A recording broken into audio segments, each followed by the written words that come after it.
দুরূদ শরীফ পড়েন। আল্লাহুম্মা সাল্লি আলা, হালকা একটু রাখেন, হালকা। কামা সাল্লাইতা আলা ইব্রাহিম ওয়া আলা আলি ইব্রাহিম, ঠিক আছে। ইন্নাকা হামিদুম মাজিদ। আল্লাহুম্মা বারিক আলা মুহাম্মাদিন, পড়েন পড়েন, দুরূদ শরীফ পড়েন।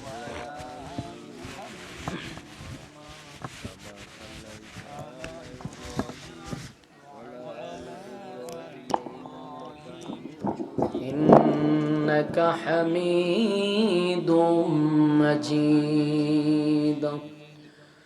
सारे दुनिया तय किया मैं मिसल दो देखा नहीं, तेरी मानंद खूबसूरत चांद भी होता नहीं, बलगल उला।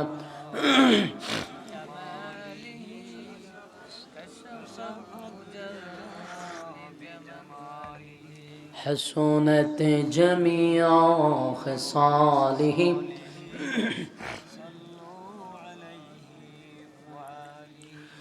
मदीना मदीना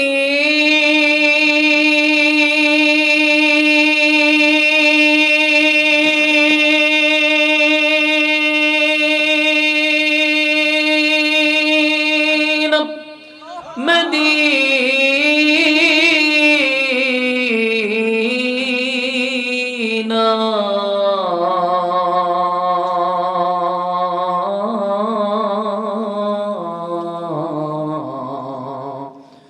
मदीना मदीना मोमिनों की गुनगुना है, दीदारे मदीना आशिकों की तमन्ना है, बलगल उला। हसूनत जमिया खसालिही,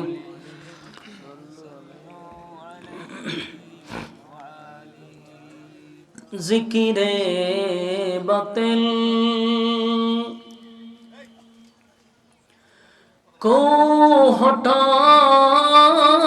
दे दिल से रब, जिक्र में तेरे लगा दे रोज शाबिला इलाहा, जोड़े ला इलाहा हो ला इलाहा, ला इलाहा ला इलाहा इल्लल्लाह, ला इलाहा ला इलाहा इल्लल्लाह, मुहम्मदुर रसूलुल्लाह सल्लल्लाहु अलैहि वसल्लम। আলহামদুলিল্লাহ।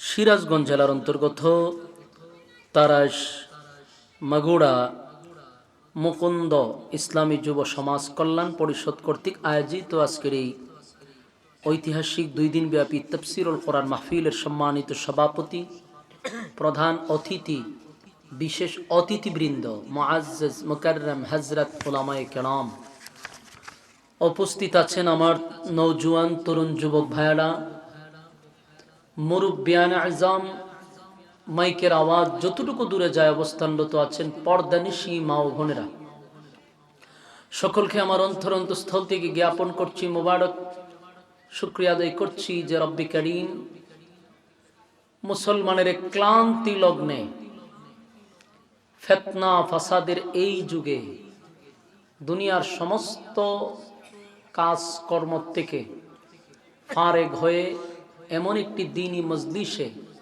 আপনারা এসে বসেছেন সুস্থ অবস্থায়, খুশি না বেজার? এই জন্য আমরা শুকরিয়া আদায় করছি, আলহামদুলিল্লাহ। লক্ষ কোটি দুরুদ এবং সালাম আল্লাহর সৃষ্টির প্রধান আকর্ষণ জনাবে মুহাম্মদুর রাসূলুল্লাহ সাল্লাল্লাহু আলাইহি ওয়াসাল্লামের উপর। সম্মানিত সুধী, কোরআনের কথা শোনার জন্য আপনারা প্রচন্ড ঠান্ডার মধ্যে মৌমাছির মতো বসে আছেন। রাস্তাঘাটে দোকানপাটে আমার অনেক ভাইয়েরা অনর্থক অকারণে নিষ্প্রয়োজনে সময়টুকু নষ্ট করতেছেন। তাদের কাছে আমার একটা বিনয়ের সাথে আবদার,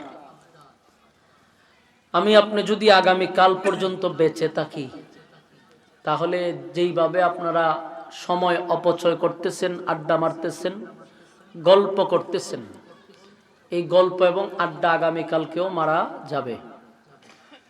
সময় অপচয় করতে পারবেন, কিন্তু আগামীকাল বেঁচে থাকলেও এই মাহফিলটাতে বসার কোনো সুযোগ নাই। তো বেঁচে থাকলে আমরা দোকানপাটে আড্ডা মারতে পারবো, কিন্তু বেঁচে থাকলেও মাহফিলটাতে বসতে পারবো না। সুদূর হবিগঞ্জ থেকে আমি আপনাদের এখানে আসছি সিলেট হয়ে। কোথায় হবিগঞ্জ আর কোথায় সিরাজগঞ্জ? হবিগঞ্জ সিরাজগঞ্জ, গঞ্জে গঞ্জে একটা মিল আছে। তো অনেক দূর থেকে আপনাদের এখানে আসলাম।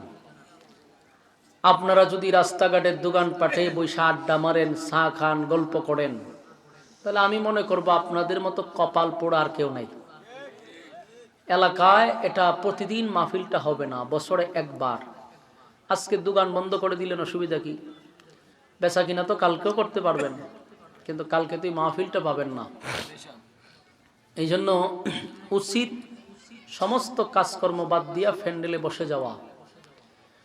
একটা মাহফিল করতে গিয়া কমিটির রাত দিন অক্লান্ত পরিশ্রম, সুদূর হবিগঞ্জ গিয়ে তারা দাওয়াত দিয়ে আনছে, প্যান্ডেল করলো, মাইকিং করলো, কত কষ্ট। শুধুমাত্র আপনাদেরকে দিন শেখানোর জন্য, দিন বোঝানোর জন্য তারা এই আয়োজনটা করছে, অন্য কোনো উদ্দেশ্য তাদের নাই। তাহলে আপনাদের জন্য এত আয়োজন করলো, আপনারা যদি সময় নষ্ট করেন, তাহলে নিয়ামত পাওয়ার পরে যেহেতু নিয়ামতের কদর করলেন না, আল্লাহ বলেন ইন্না আযাবি লাশাদীদ, আমি তোমাদের কাছ থেকে নিয়ামত ছিনায় নিব, শুধু তাই না, আমি আযাব দিব। এই জন্য আমরা যেন আযাবের অন্তর্ভুক্ত না হই। মেহেরবানি করে আমরা ফ্যান্ডেলে চলে আসি। রাসূল আরবি সাল্লাল্লাহু আলাইহি সাল্লাম বলেন নাযালাত আলাইহিমুস সাকিনা, এই সমস্ত মজলিসে বসলে উপর থেকে সাকিনা, রহমত নাজিল হয়। ফ্যান্ডেলের বাহিরে গেলে কিন্তু এই সাকিনা, রহমত নাজিল হবে না। এই জন্য আমরা ফ্যান্ডেলে বসে যাই। কোরআনে কারীম থেকে কথা শোনার জন্য আপনারা এখানে বসছেন। যেই কোরআন নাজিল হয়েছে ১৫০০ বছর আগে, আজও কোরআন আছে, কিয়ামত পর্যন্ত কোরআন থাকবে। এই ১৫০০ বছরের ভিতরে একটা শব্দ তো দূরের কথা, একটা জের জবরের কোনো পরিবর্তন হয়েছে? জোরে একবার সুবহানাল্লাহ বলেন। কারণ বিষয়টা একটু চিন্তা করেন, ১০০ বছর হয়ে গেলে অনেক সময় অনেক রাইটারের নামই তালাশ করে পাওয়া যায় না, কিতাব যে লেখছে তার নামই তালাশ করে পাওয়া যায় না, অনেক কিছু পরিবর্তন হয়ে যায়। আর কোরআনের ১৫০০ বছর হয়ে গেছে, একটা জের পর্যন্ত এদিক সেদিক হয় নাই। সুবহানাল্লাহ। তার একটা বিশাল কারণ আছে। কারণটা হলো কোরআন কোনো মানুষের হাতে না, কোরআনের দায়িত্বটা স্বয়ং আল্লাহর হাতে। যদি কোরআনের দায়িত্ব মানুষের হাতে থাকতো, এইখানে কয়েকজন ভলান্টিয়ার জানে যে পোলাপানগুলো চিল্লাইতেছে, আপনারা ভলান্টিয়ার যারা আছেন এইগুলার একটু সরাই দেন। যাদের গলায় কার্ড আছে আপনারা দায়িত্ব পালন করেন, বাচ্চা কাচ্চারা চিল্লাইতেছে। কোরআন যদি মানুষের হাতে থাকতো, মনে করেন, ধরে নেন যদি রাষ্ট্রের হাতে কোরআন থাকতো, যে দেশ চালাবে তার হাতে কোরআনটা থাকবে, হেফাজতের দায়িত্ব রাষ্ট্রের। তাহলে 2025 সালে আইসা আপনি বিসমিল্লাহর বাও তালাশ করে পাইতেন না, গায়েব হয়ে যেত। কিভাবে গায়েব হইতো আমি একটা নমুনা বলি। মনে করেন এক এক সরকার আসলো, আইসা বলল জিহাদ সম্পর্কে যত আয়াত আছে এগুলো উঠায়া দাও। তো যদি সরকার বলে উঠায়া দাও, রাখার ক্ষমতা আছে? আইন ফাঁস হইতো, আয়াত উঠাইয়া দিত।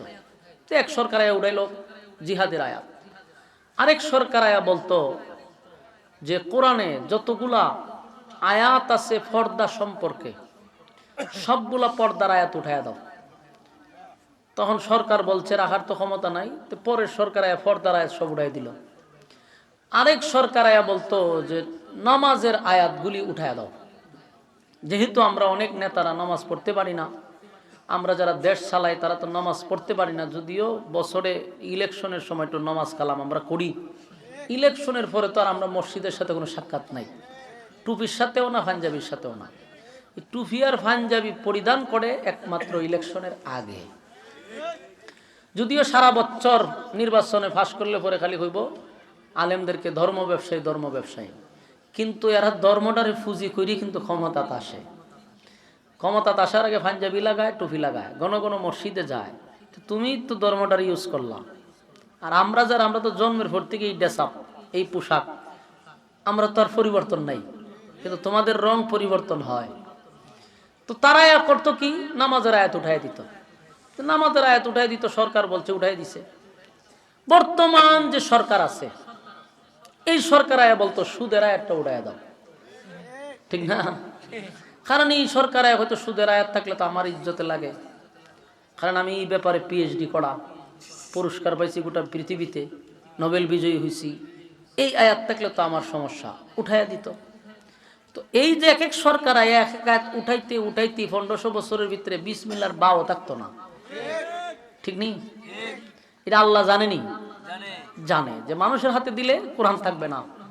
এই জন্য আল্লাহ বলেন কোরআন নাজিল করছি আমি, তার হেফাজতের দায়িত্ব নিচ্ছি আমি। আল্লাহ কোরআনে বলছে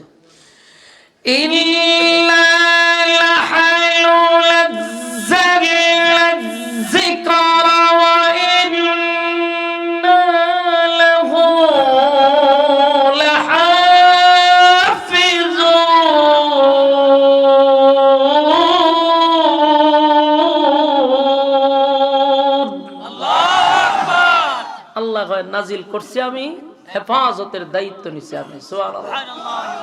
এই জন্য 1500 বছরের ভিতরে একটা জের জবর লড়ে নাই। সুবহানাল্লাহ।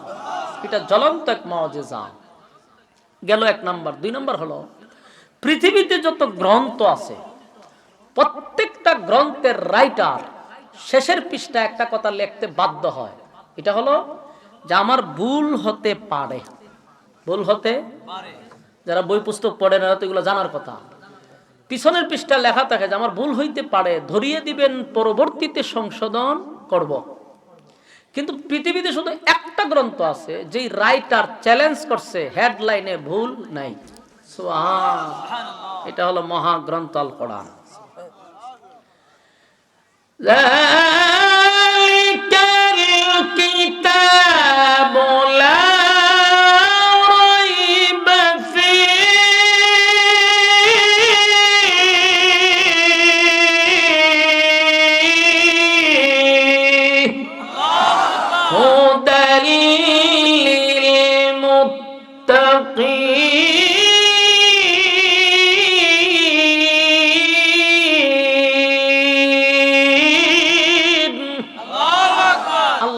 ভুলও নাই, সন্দেহ নাই। সুবহানাল্লাহ।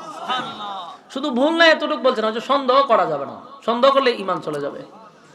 এমন পৃথিবী তার একটা রাইটার দেখাইতে পারবেন যে তার গ্রন্থ লিখে বলছে যে ভুল নেই, জিন্দেগিতে কথা বলতে পারবে না, কারণ ভুল হতেই পারে। মানুষ বলতে ভুল, কিন্তু আল্লাহ যে গ্রন্থ লিখছে সেটার মধ্যে কোনো ভুল নাই। নিঃসন্দেহে আমরা সেই কোরআন থেকে তেলাওয়াত করি, সেই কোরআন আমরা শুনি, কোরআনের ব্যাখ্যা আমরা শুনি, কারণ এটার মধ্যে কোনো ভুল নাই, সন্দেহ নাই, নিঃসন্দেহে। সুবহানাল্লাহ।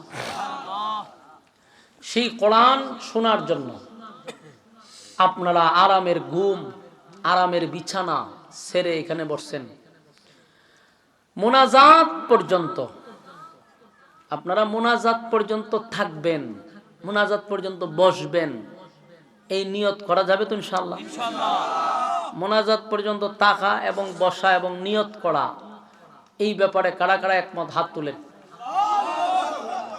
বলে আমরা মোনাজাত পর্যন্ত আসি ইনশাআল্লাহ। এটা কি ওয়াদা? আল্লাহ ওয়াদা যদি বরখেলাপ করেন তাহলে হয় মুনাফিকের খাসলত, ঠিক না? এখন যদি মোনাজাতের আগে আপনি উঠেন, আপনি মুনাফিক হয়ে যাইবেন। এটা কিন্তু আপনি নিজেই স্বীকার করছেন। আল্লাহ আমরারে মুনাফিকের খাতার থেকে হেফাজত করুন। এখন আসুন আমি আপনাদের সামনে মহাগ্রন্থ আল কোরআন থেকে একখানা আয়াতে কারিমা তেলাওয়াত করছি। প্রসিদ্ধ, সুপ্রসিদ্ধ একটি আয়াত, যে আয়াতটা অনেক সময় আমরা মুসিবতে পড়লে পড়ি, ঠিক না? বিপদে পড়লে আমরা যে সরকার আছি সরকারের নামে আমরা দুরূদ পড়া শুরু করে দিই, ঠিক নেই? লা ইলাহা ইল্লা আনতা সুবহানাকা ইন্নী কুনতু মিনাজ জালিমিন, এটা দোয়া ইউনূস। তো আমরা এই দোয়া কেন পড়ি? মুসিবত আসলে। তো আমাদের কাছে এই আয়াতটা পরিচিত, প্রসিদ্ধ একটি আয়াত। আল্লাহ এই আয়াতের শুরুতে একজন মাছওয়ালার ঘটনা বর্ণনা করছে। ওয়াজান্নুন মাছওয়ালা, সাহিবিল হুদ মাছওয়ালা, তার মানে মাছওয়ালার ঘটনা বর্ণনা করছে। আল্লাহ কয় ওয়াজান্নুন إذ ذهب مغاضبا فظن أن لن نقدر عليه। মাছওয়ালার ঘটনা আমি বর্ণনা করতেছি, তোমরা তা শুনো। মাছওয়ালা ওরে পাকড়াও করছি, এই বিষয়ে আল্লাহ বর্ণনা করছে। মনোযোগ দিয়ে শোনার কথা বলছে, আপনারা কি মনোযোগ আছে? ইনশাআল্লাহ। তো আল্লাহ একজন মাছওয়ালার ঘটনা বর্ণনা করছে, উনার নাম উল্লেখ না কইরা আল্লাহ উফাদি বইলা ডাক দিছে। যেমন কেউ যদি বাদাম বিক্রি করে, তার নাম আমরা জানি না, তখন তারা ডাক দেয় বাদামওয়ালা, ঠিক না? সিএনজি চালাইলে সিএনজি ওয়ালা, কলা বিক্রি করলে কলা ওয়ালা, বলতে এগুলা হলো উফাদি। বলেন এগুলা হলো উফাদি। আল্লাহ উফাদি উফাদি বইলা ডাক দিছে। তো মাছওয়ালা উনি মাছ বিক্রিও করতেন না, মাছ চাষও করতেন না, কিন্তু উফাদি পড়ছে ওনার নামের আগে দিয়া মাছওয়ালা। তাহলে বোঝা গেল মাছের সাথে ওনার একটা সম্পর্ক আছে। এই ঘটনাটাই আমার আয়াতের মধ্যে আল্লাহ তুলে ধরছে। যদি মনোযোগ দিয়া শুনেন, আমি একটা সাবজেক্টের ভিতরেই থাকবো, ডাইনেও নাই বামেও নাই। একটা বিষয়ের উপরে আলোচনা করলে শ্রোতা একটা বিষয় শুনে বাড়িতে যেতে পারে, তার স্মরণ থাকে যে সাবজেক্ট একটা। কিন্তু আমি শুরু করলাম এখান থেকে, শেষ করলাম কক্সবাজার গিয়া, তো বক্তারা যেমন তেমন, শ্রোতা তো আলোচনার লাইন গাড়ি পাইব না। এই জন্য যেন আপনারা বুঝেন একটা সাবজেক্টের উপরে আলোচনা। তো মাছওয়ালাকে নিয়ে আল্লাহ কিছু কথা বলছে।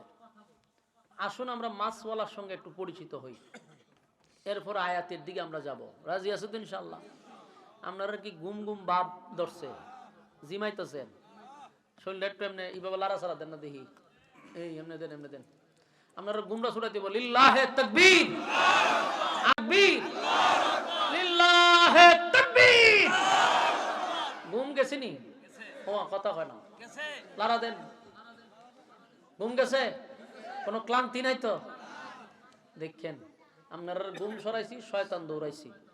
আল্লাহু আকবারের ধ্বনি শুনলে শয়তান তাকেনি, দৌড়াই দিছি শয়তান। এখন মনোযোগ দিয়ে শুনেন। নিনুয়া নামক শহর, এটা ছিল ইরাকে।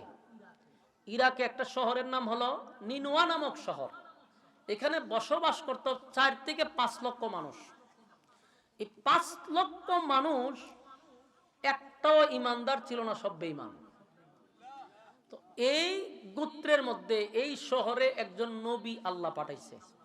কারণ আগেরকার যুগে নবীরা বিশ্ব নবী ছিল না, এক এক গোত্রের জন্য এক এক নবী পাঠাইতো, এক এক এলাকার জন্য এক এক নবী পাঠাইতো। দেখা যেত একই টাইমে কোন জায়গায় 2 জন 3 জন নবী আল্লাহ পাঠাই দিছে। শুধু আমাদের নবী হলো বিশ্ব নবী, গোটা পৃথিবীর নবী, আর বাকি সব নবীরা আঞ্চলিক।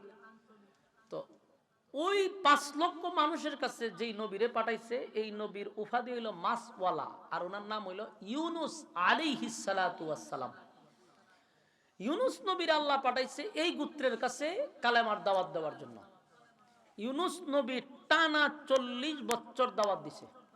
কত বছর? 40 বছর দাওয়াত দিছে। কিন্তু আশ্চর্যের বিষয় হলো 40 বছরের ভিতরে একটা মানুষও কালেমা পড়ছে না। কি বুঝলেন? মানুষ ভালো মানুষ? আমার সাথে একটু হানা কইেন। 40 বছর দাওয়াত দিয়ে কি কালেমা পড়ছে কেউ? তাহলে মানুষ কত খারাপ। মনে করেন এখনকার যে সময়, এখনকার যে মানুষ যত খারাপই হোক, আপনি আমার যখন 1 বছর আপনার গ্রাম থেকে দাওয়াত দিতাম, আমি হিন্দুর আরে মুসলমান বানাইতে পারলাম কয়েকজন, ঠিক না? সম্ভব? কেন সম্ভব? আমরার বয়ান শূন্যই অনেক হিন্দু মুসলমান হয়েছে। যেন আমার বয়ান শূন্য কয়েকজন মুসলমান হয়েছে, আমি ইউটিউবে গেলে পাইবেন। তো বয়ান শূন্য যদি মুসলমান হয়ে যায়, তা আমরা যদি দাওয়াত দেওয়া শুরু করি, অনেক হিন্দুরা মুসলমান হবে। তো সম্মানিত শুধু রাসূল একজন আল্লাহর পয়গম্বর। পয়গম্বরদেরকে আল্লাহ বানাইছে আলাদাভাবে, আমাদের মতো না। এদের চেহারা, এদের সুরত, এদের আখলাক, এদের চরিত্র, এদের উঠা বসা আমাদের থেকে ভিন্ন। কারণ নবীরা হলেন মাসুম, তাদের কোনো গুনাহ নাই। এরকম একজন পয়গম্বরকে পাঠাইয়া 40 বছর দাওয়াত দিয়া একজন মানুষও কালেমা পড়ল না। ইউনুস নবী আল্লাহরে কয়, আল্লাহ আমি 40টা বছর ধরে দাওয়াত দেই, একটা মানুষ কালেমা পড়ল না। বরং কালেমা পড়ছে না, এটা তো বড় কথা না, কিন্তু ওনারে দাওয়াত দিতে গেলে মারধর করে, রক্তাক্ত করে, গালি দেয়, ধাক্কা মারে, পাথর মারে, রক্তাক্ত করে। চিন্তা করছেন? খালি কালেমা পড়ছে না এতটুকুই অপরাধ, না নবীরে মারছেও? আমার কথা বুঝেন আপনারা? আমার বাসা কিন্তু হবিগঞ্জের বাসায় ওয়াজ করতেছি না, আমি তো জানি আপনারা বুঝতেছেন। কারণ হবিগঞ্জের বাসায় যদি ওয়াজ করি তাহলে এটা খবর জিয়ারতে যাবো। এই জন্য আমি আমার বাসায় ওয়াজ করতেছি না, একটু মনোযোগ দিয়ে বোঝার চেষ্টা করেন। এখন দেখেন 40 বছর দাওয়াত তো গ্রহণ করে নাই, এক অপরাধ। 2 নম্বর হলো নবীরে এরা মারছে পর্যন্ত, গালি দিছে, রক্তাক্ত করছে। তো আল্লাহ এক সময় বলল যে আপনি এদেরকে গজবের ভয় দেখান, যে আমি তাদেরকে গজব দিব। ইউনুস নবী তাদের কাছে গিয়া বলল, শুনো, তোমাদেরকে কালেমার দাওয়াত দিচ্ছি বছরের পর বছর ধরে, একটা মানুষ কালেমা পড়ো না, উল্টা আমারে মারধর করো। আমার আল্লাহ বলছে তোমাদেরকে গজব দিয়া ধ্বংস করে দিবে। তো এই কথা বলার পরে তো তারা ভয় পাওয়ার কথা, ঠিক না? কিন্তু এরা কি বলছে জানেন? গজব আসবে কখন? তোমার যে আল্লাহ গজব দিবে এটা কখন আসবো, তারিখ বলা হয়েছে? ইউনুস নবী কয় না, তারিখ তো বলে নাই। তখন এরা হাসাহাসি শুরু করছে, টিটকারি মস্কারি শুরু করছে, যে দেখছ গজব আসবো, তারিখই জানে না। এখন বুঝেন এরা কত খারাপ। ইউনুস আলাইহিস সালাতু ওয়াস সালাম আল্লাহর কাছে বলল, আল্লাহ আপনি বলছেন এদেরকে বলার জন্য যে গজব আসবে, এরা তো ভয় পাওয়ার কথা, উল্টা আমারে কয় আপনি তারিখ কবে, কোন সময় গজব আসবো, এরা তারিখ চায় আপনার কাছে। নাউজুবিল্লাহ, নাউজুবিল্লাহ, কত খারাপ। আল্লাহ হয় আচ্ছা তারিখ চায়? বলে জি, ঠিক আছে, এদেরকে বলো আগামী 3 দিন 3 রাতের ভিতরে গজব দিব। ইন্নালিল্লাহ বলেন, গজব দিবে। ইউনুস নবী তাদের সামনে গিয়া বলল, তোমরা আমাকে গজবের কথা বলার পরও মারছো, গালি দিছো, হাসি তামসা করছো। 3 তারিখ আল্লাহ বলে না এই জন্য। তাহলে শোনো, আমার আল্লাহ বলছে আগামী 3 দিন 3 রাতের ভিতরে গজব আসবে, অপেক্ষা করো। এরা কয়দিন পরে? 3 দিন। বহুত দেরি আছে, আসুক। তার মানে এটাও ভয় পায় নাই। ইউনুস নবী কয়, সর্বনাশ, কই আয় আমি দাওয়াত দিই, গজব আসবে 3 দিন পরে, তারপরও কি করে না, ভয় পায় না। ইউনুস নবী তাদেরকে এই গজবের ঘোষণা দিয়া, ওনার সন্তান ছিল 2 জন, আর ওনার স্ত্রী নিয়া এই নিনুয়া নামক শহর থেকে উনি চলে গেছেন আরেক শহরে, এক জেলা সাইরা আরেক জেলায় চলে গেছে। তো একদিন চলে যাওয়ার পরে এদের মধ্যে কিছু মানুষ আছে না একটু বুঝে, মনে করেন মানুষ খারাপের মধ্যে কিছু মানুষ আছে না একটু ভালো থাকে, অথবা কিছু পড়ালেখা করছে, অথবা কিছু স্টাডি করে। তো এদের মধ্যে একজন বলল, শোনো, বিগত 40 বছর ইউনুস আমাদেরকে দাওয়াত দিছে নিজের খাইয়া, আমরা তারে মারছি, গালি দিছি, গজবের হুমকি দিছে, আমরা টিটকারি মস্কারি করছি, কোনোদিন গজবের দিন তারিখ ঠিক করে নাই। কিন্তু গতকালকে কিন্তু আমাদেরকে গজবের দিন তারিখ বইলা দিছে। তোমরা যেইভাবে মাতালের মতো চলতেছ, হাসি তামসা করতেছ, একটাবার চিন্তা করো, যদি তার কথা সত্য হয়ে যায়, যদি গজব চলে আসে, তাহলে আমাদের কি অবস্থা হবে? তারা হয় কথাটা একবারে খারাপ না, ঠিক। গজব যদি আইসেই পড়ে তখন আমরা কি করতে হইব? তখন এদের মধ্যে আরেকজন দাঁড়ায় বলল যে আমি অতীতের নবীদের ইতিহাস থেকে কিছু পাইছি। কি পাইছ?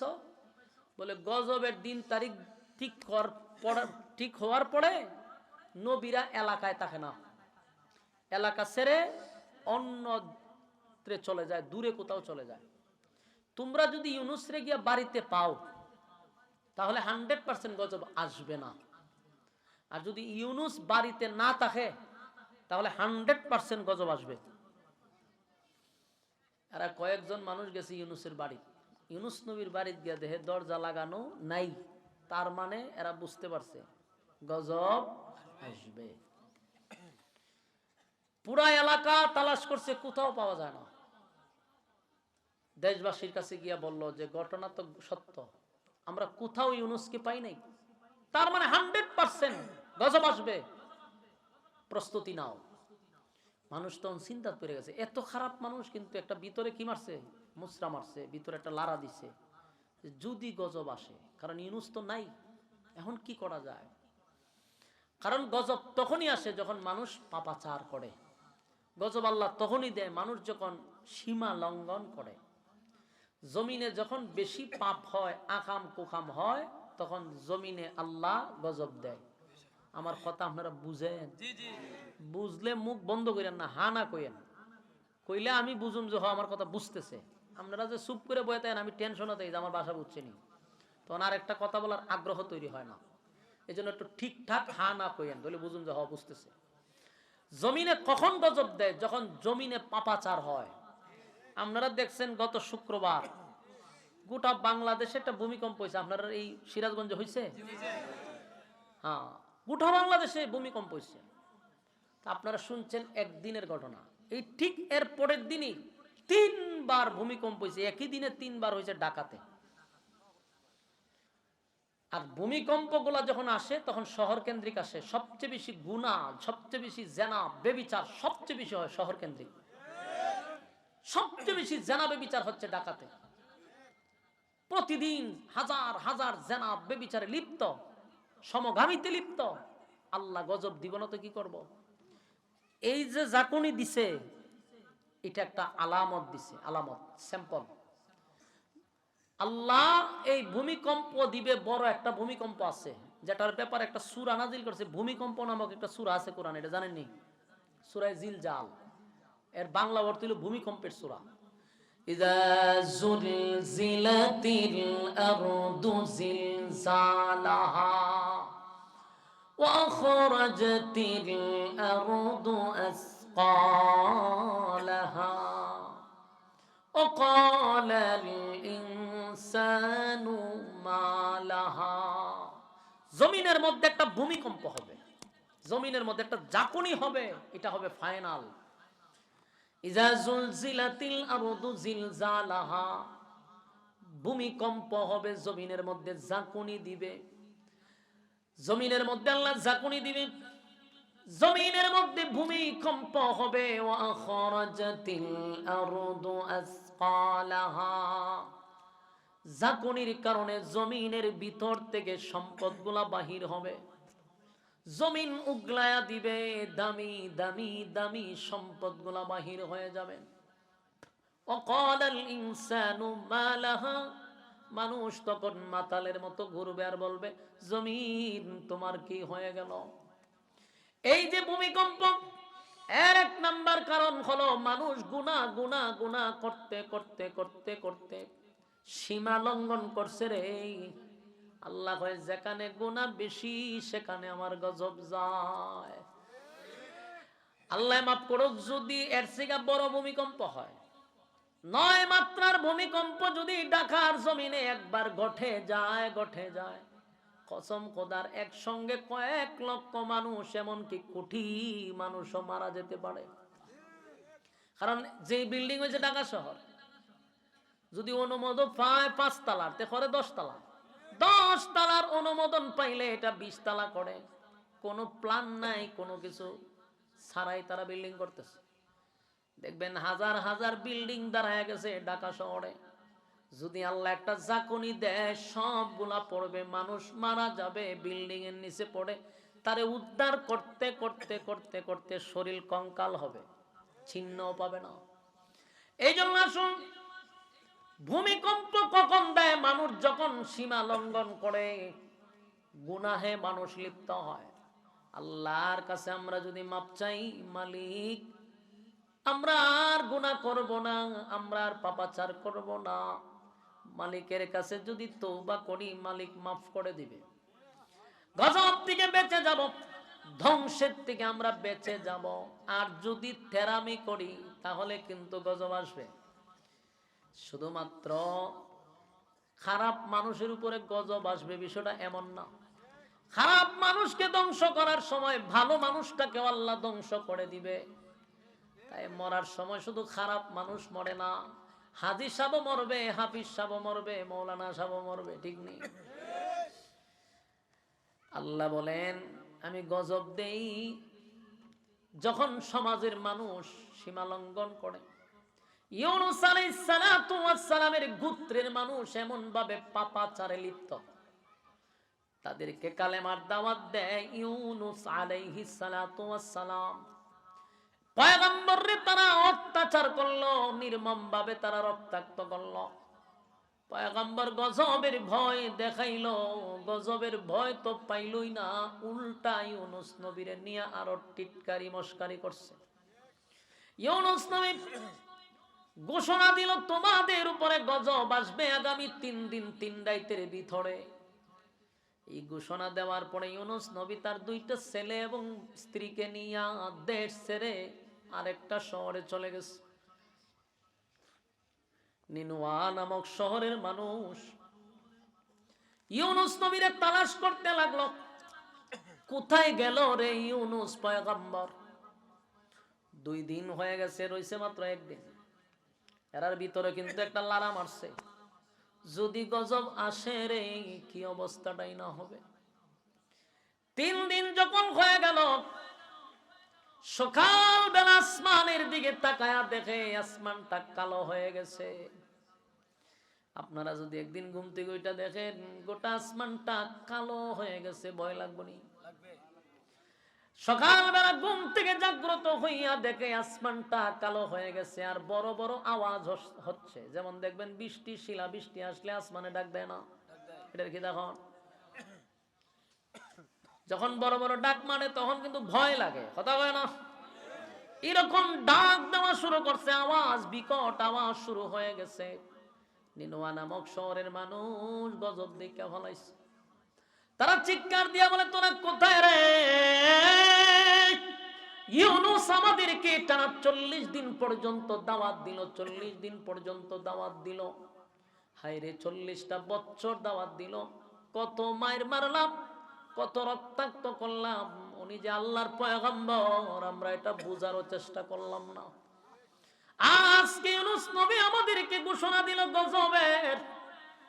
এর আগে আমাদেরকে গজবের ভয় দেখাইলো, আমরাই তো সেই গজব টাইনা নিয়ে আসছি। কারণ ওনার কাছে আমরা দিন তারিখ আমরা চাইছি, এই জন্য গজব আসছে। এখন আমাদের কি উপায় হবে? তখন ওখানকার মানুষ বলে, ইউনূস নবীর এখন তালাশ করেও পাওয়া যাবে না। তারা বলা বলি করতে লাগলো, যদি ইউনূস নবীরে পাইতাম, হাতে পায়ে ধরে ওনার কাছে মাপ চাইতাম গো, আল্লাহর পয়গম্বর, ভুল করছি, অপরাধ করছি, অন্যায় করছি, নিজের নবীর উপরে আমরা জুলুম করছি, নিজের নবীর শরীরের রক্ত আমরা বাইর করছি, কি অপরাধটাই না করলাম। হায় হায়, এখন কোথায় পাবো ইউনূস রে? মাপ চাবো কোথায়? ইউনূস নবীরে যদি এখন পাইতাম, কালেমা পড়ে ঈমান আনতাম। হায় রে, ইউনুস নবীরে কোথাও তালাশ করে পাই না। এদের মধ্যে একজন বলল, ইউনুস নবীর এখন তালাশ করেও পাওয়া যাবে না। সুতরাং আমরা নিজেরা যতটুক পারি ইউনুসের মালিকের কাছে আমরা ক্ষমা চাই। আমাদের কৃতকর্মের জন্য আমরা মাথা নত করি, আমরা মাপ চাই। তাই সমস্ত নিনুয়া নামক শহরের মানুষগুলা গড় থেকে বাহির হইয়া জমিনে আল্লাহর কুদরতে পায়ে সেজদায় পড়ে বলে, মালিক, অন্যায় করছি, অপরাধ করছি, বুঝতে পারি নাই, বুঝতে পারি নাই। আল্লাহ, আমরা নিজের উপর জুলুম করছি, নিজের উপরে জুলুম করছি, নিজের মাথায় তো নিজে কুড়াল মারছি। 40টা বছর ইউনুস পয়গম্বর দাওয়াত দিল, আল্লাহ ওনার দাওয়াত গ্রহণ করলাম না, উল্টা ওনার উপরে আঘাত করলাম। আজকে আমাদের নবী আমাদেরকে ছেড়ে চলে গেছে গো। মাথার উপরে গজব, মাথার উপরে আকাশ কালো হয়ে গেছে, বিকট থেকে বিকট আওয়াজের শব্দ আমরা শুনতেছি। নির্ঘাত গজব আসবে, আমরা ধ্বংস হয়ে যাব। আল্লাহ আমাদেরকে মাফ করে দেন। আর কোনোদিন আপনার নাফরমানি করব না, আর কোনোদিন আপনার নবীর সাথে বেয়াদবি করব না। আমরা মাফ চাই, আমাদেরকে ক্ষমা করে দেন। কান্নার রোল পড়ে গেছে গোটা নিনুয়া নামক শহরে, মানুষের কান্না। আল্লাহর দরবারে তারা মাপ চাওয়া শুরু করছে, মালিক, অন্যায় করছি, অপরাধ করছি, আপনার নবীরে পাইলে এখনই মাপ চাইতাম, এখনই তার হাতে পায়ে ধরতাম, কিন্তু কপালটা কত খারাপ, নবী নাই, নবী নাই, নবী নাই, নবী নাই, চলে গেছে, আর নবীরে পাবো না। কিন্তু আমরা এখন সবাই কালেমা পড়ে ঈমান আনলাম। কোটা নিনুয়া নামক শহরের মানুষগুলা কালেমা পইরা ঈমান আনছে গো, কালেমা পইরা ঈমান আনছে। আল্লাহ, তুমি ছাড়া কোনো মাবুদ নাই, তুমি এক অদ্বিতীয়। আমরা সাক্ষী দিচ্ছি তোমার ইউনুস আমাদের নবী, আমরা তারে নবী হিসাবে মাইনা নিছি। যেই মাত্র কালেমা পড়ছে মানুষ কান্না শুরু করছে। হঠাৎ করে তাকায়া দেখে আসমানে যে কালো ছিল, এই কালোটা আস্তে আস্তে আস্তে আস্তে চলে যাচ্ছে, আওয়াজটা আস্তে আস্তে কমে যাচ্ছে। জুরে কোন সুবহান, আরো জোরে কোন আল্লাহু আকবার, আরো জোরে কোন আল্লাহু আকবার, ঈমানের আওয়াজ দিয়ে বল আল্লাহু আকবার। আমার মালিকের কত মায়া, বান্দা নাফরমানি করার পরে যদি বান্দা নিজের গুনার উপরে বান্দা লজ্জিত হয়ে যায়, লজ্জিত হয়ে যায়, গুনার উপরে যদি লজ্জিত হয়ে যায়, গুনার উপরে যদি শর্মিন্দা হয়ে যায়, আল্লাহ ভয় বান্দারে আমার কাছে যখন মাপ চাস, আমি আল্লাহ তাকায়া থাকি আমার বান্দা আমার কাছে কখন মাপ চায়। বান্দার চোখের পানি নাকের ডগায় আসার আগে আগে আগে আগে আমার বান্দার জিন্দেগির গুনাহ আমি মাফ করে দেই। কিন্তু আল্লাহর কাছে চাইতে হবে রে, মালিকের কাছে হাত তুলে গভীর রজনীতে কান্নায় ভেঙে বলতে হবে, মালিক, অন্যায় করছি, অপরাধ করছি, বুঝতে পারি নাই, গজব দিয়া ধ্বংস কইরেন না আমাদের উপরে, আল্লাহ গজব দিয়েন না। আমরা আপনার নাফরমানি করছি, আপনার জমিনে চলছি, আপনার খাইছি, আপনার পড়ছি, আপনার নিয়ামত গ্রহণ করছি। কারণ আমরা মালিকের এত নিয়ামত গ্রহণ করছি, একটা মাছ যেইভাবে পানির নিচে ডুবন্ত থাকে, আমরা মালিকের নিয়ামতে ডুবন্ত, ঠিক নেই? কোন নিয়ামতের অস্বীকার করতে পারবেন? কথা হয় না। فَبِأَيِّ آلَاءِ رَبِّكُمَا تُكَذِّبَانِ।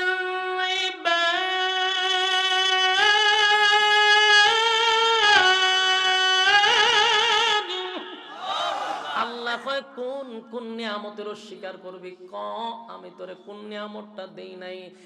এত নিয়ামত দিলাম রে, এত নিয়ামত আমি তোরে দিলাম, বান্দা এরপর আমার জমিনে তাইকা আমার নাফরমানি কেমনে করস, আমার নাফরমানি কেমনে করস? আল্লাহর কাছে যখন মানুষ মাপ চায়, আল্লাহ মাফ করে দেয়, কারণ মালিকের একটা নাম হলো রহমান। আল্লাহর নাম হলো রহমান। রহমানের মায়া মায়া দয়া বেশি, রহমানের মায়া দয়া বেশি, তাই মালিক মাফ করে দেয়। মানুষগুলা যখন মাফ চাইছে, মানুষগুলা যখন ঈমান আনছে, তার অপরাধ সে বুঝতে পারছে, আল্লাহ গজব উঠায় আনিছে, আসমান পরিষ্কার করে দিছে, বিকট আওয়াজ কমায়া দিছে। এ যুবক ভাইয়েরা, যেই শহরটা মুহূর্তের ভিতরে ধ্বংস হওয়ার কথা, যেই শহরটা গজব দিয়ে আল্লাহ ধ্বংস করে দেওয়ার কথা, সেই শহর আর গজব দিল না, গজব উঠায়া নিল। আমার আল্লাহ ডাক দিয়ে বলে, জিবরাইল রে, গজব দেওয়ার কথা ছিল নাফরমানের উপরে, গজব দেওয়ার কথা ছিল পাপাচার যারা করে তাদের উপরে, কিন্তু এখন নিনওয়া নামক শহরের মানুষ সব কালেমা পরে ঈমান আনছে, আর এই শহরে কোনো নাফরমান নাই, আর কোনো পাপাচার নাই। তাই গজব উঠায়া নিলাম। মানুষগুলা গজব দেইকা গজব উঠায়া নিছে। নিনওয়া নামক শহরের মানুষগুলা বুঝতে পারছে আমাদের মালিক আমাদের উপর থেকে গজব উঠায়া নিছে। কিন্তু ঘটনা তো ভিন্ন হয়ে গেছে। ওইদিকে ইউনুস নবী কি দেশও আছে না, অন্য শহরে গেছে, অন্য শহরে চলে গেছে।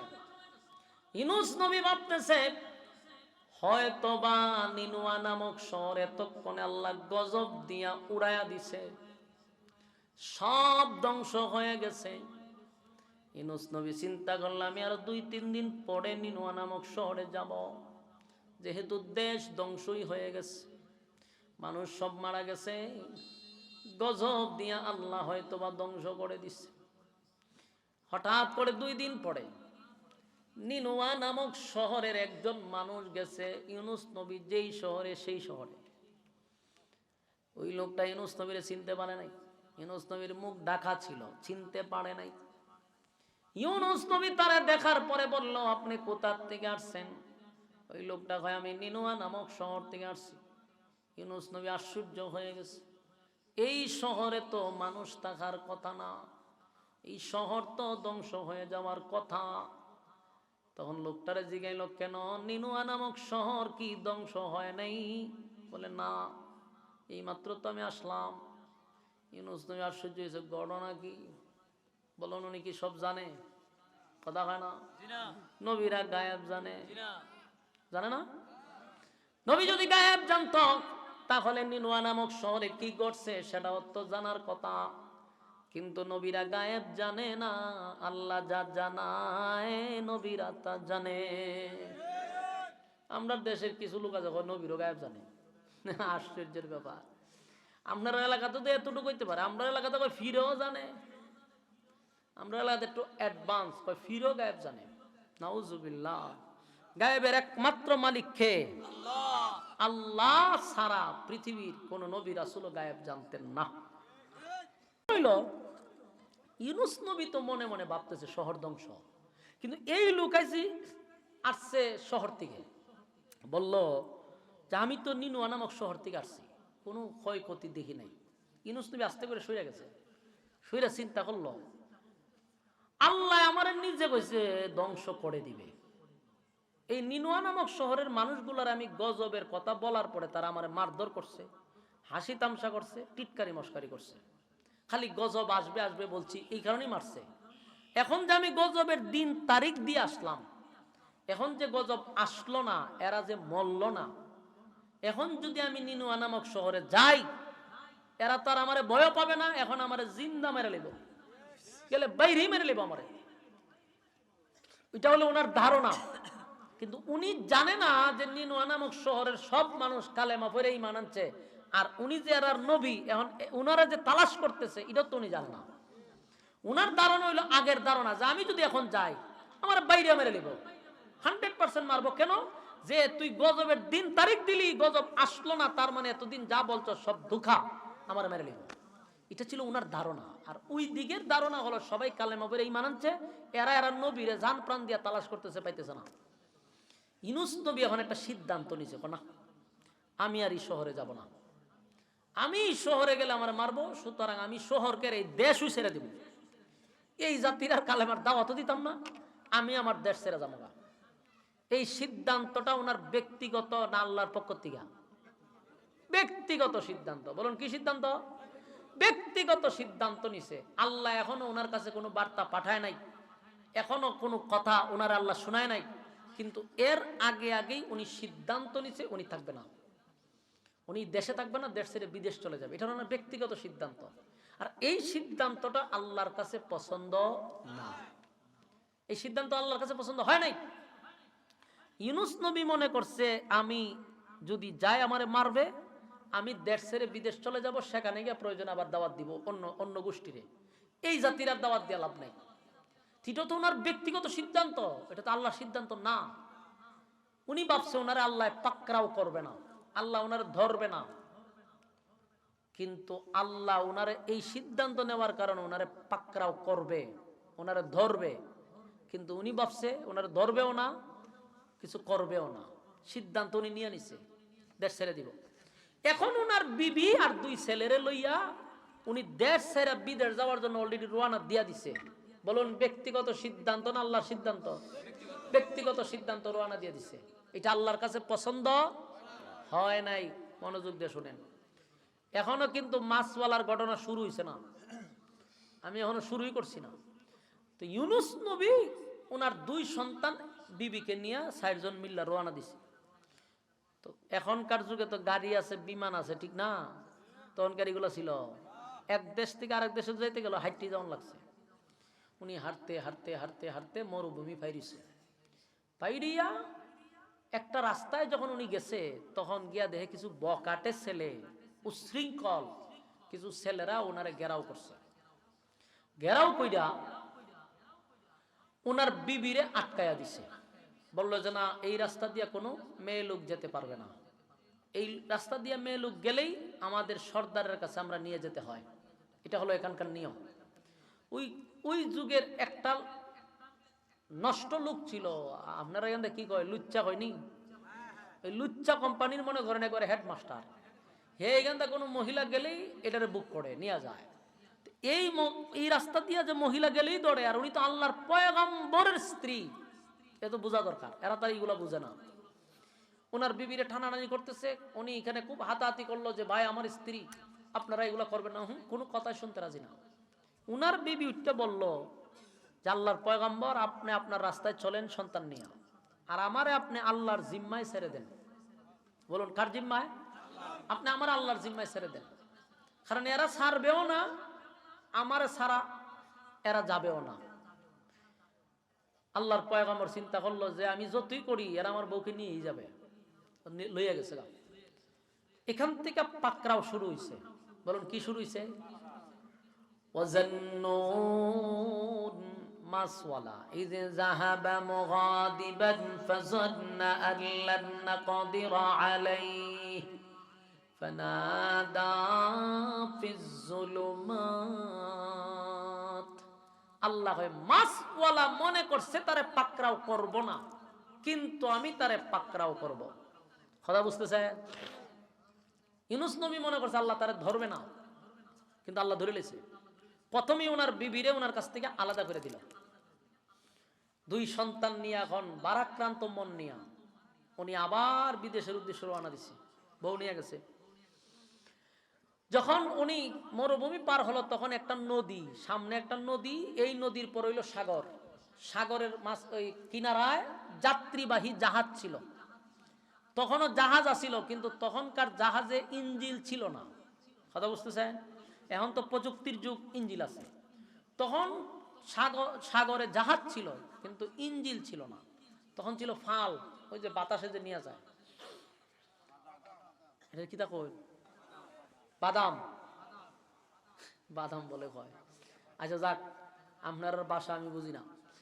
তখন ওই ফাল দিয়া জাহাজগুলা যাইতো বাতাসের সাহায্যে। তো হঠাৎ করে একটা নদী সামনে পড়ছে। এই নদীতে তখন তো আমরা নদীর উপরে ব্রিজ থাকে, সাঁকু থাকে, পার হওয়ার ডেঙ্গি নৌকা থাকে, ঠিক না? তখনকার যুগে তার এইগুলো ছিল না। এই নদীর মধ্যে পানি কম ছিল, মনে করেন হাঁটু পানি। তিন নদী পার হইয়া সাগরের কিনারায় গিয়া উঠবে, এখানে যাত্রীবাহী জাহাজ আছে, যাত্রী টানে। তো দেখলো নদীতে পানি কম, 2 বাচ্চা লইয়া তো আর নদী ফারিতে পারবো না, ছোট্ট নদী। এই তো বড় ছেলেটারে ফাড়ে রাখছে নদীর পাড়ে। আর ছোট ছেলেটারে কুলে নিয়ে নদীতে নামছে, পার হবে। পানি বেশি না, আডু পানি। কিন্তু নদীর মাঝখানে যাওয়ার পরে যেই নদীতে পানি ছিল না, স্রোত ছিল না, এই নদীতে হঠাৎ করে পানিও বাড়ছে, স্রোতও বাড়ছে। বলুন এগুলো কি পানি না পাকড়াও? আল্লাহ পাকড়াও করছে। ইউনুস নবী এখন দেখে আশ্চর্যের ব্যাপার, নদীতে পানিও ছিল না, স্রোতও ছিল না, এমন পানি বাড়ছে, এমন স্রোত বাড়ছে যে উনি নিজেই টিকা থাকতে পারতেছে না। পানির স্রোতে উনাকে নিয়ে যাচ্ছে, কোনোভাবেই উনি টিকতে পারতেছে না। এর মধ্যে যখন আচমকা এক ঝাঁকুনি দিল, পানির স্রোত বেড়ে গেল, ওনার হাত থেকে ওনার ছোট সন্তানটা চলে গেছে। ইন্না লিল্লাহি ওয়া ইন্না। বাবার কুল থেকে সন্তানকে পানির স্রোতে সন্তানটারে নিজের চোখের সামনে বাসায় নিয়ে যাচ্ছে। কতটুকু কষ্ট লাগবে?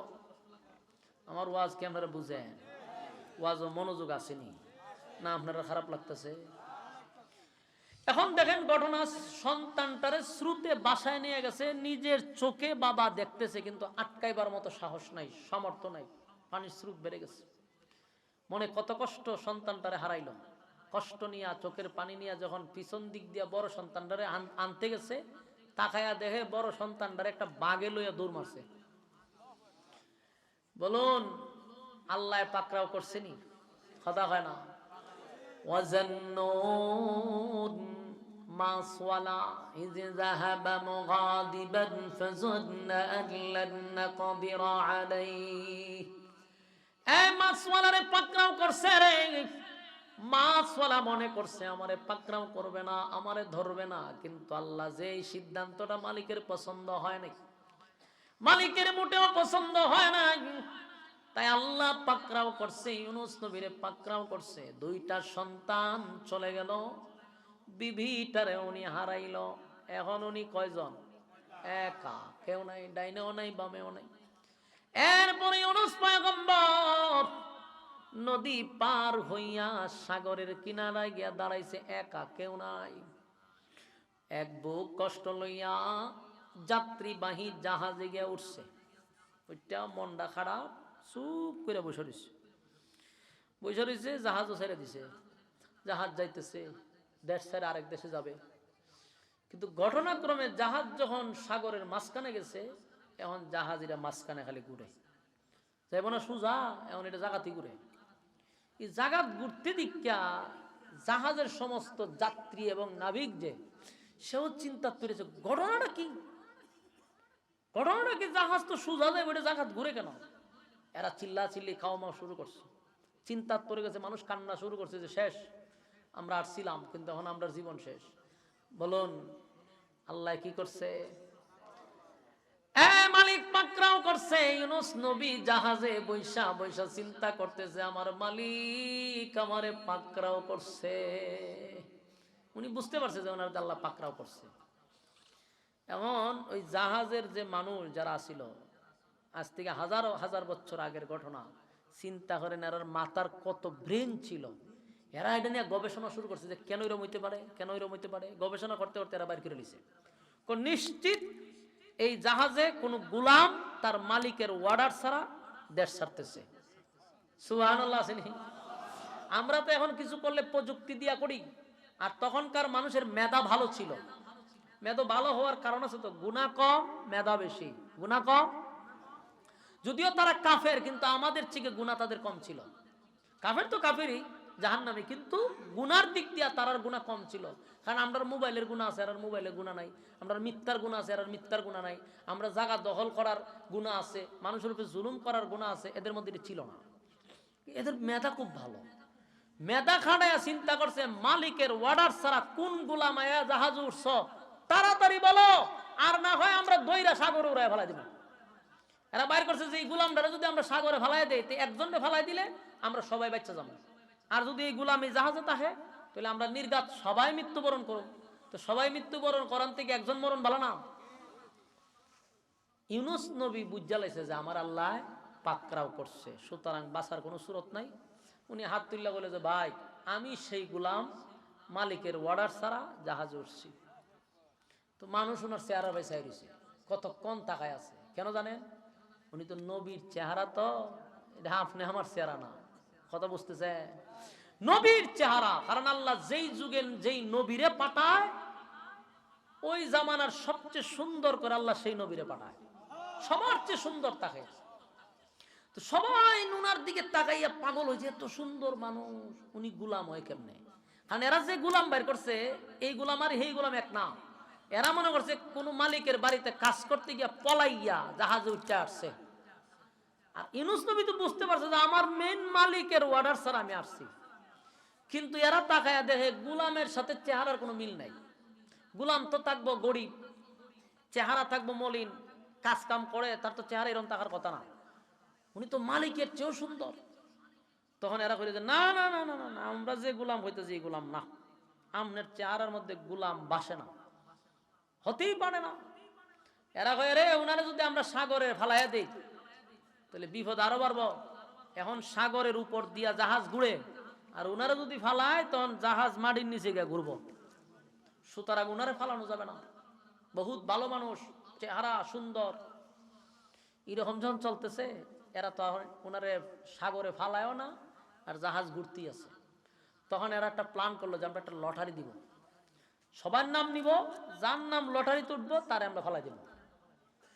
সবাই বলে যে ঠিক আছে ভাই লটারি ধরেন, যার নাম আসে সে নিজে নিজেই প্রস্তুতি নিয়ে নিবেন, কোনো প্রতিবাদ করা যাবে না। নাম যদি উঠতে যায় আমরা আপনারা ধরে ইডাল্লা ফেলাই দেব। তো সবার মনের মধ্যে একটা কষ্ট, কার নাম যেন উঠবো, কারো যেন উড়ায় ফেলাই দিব। এর মধ্যে লটারি টান দিছে, প্রথম নামটাই হয়েছে ইউনূস নবীর নাম।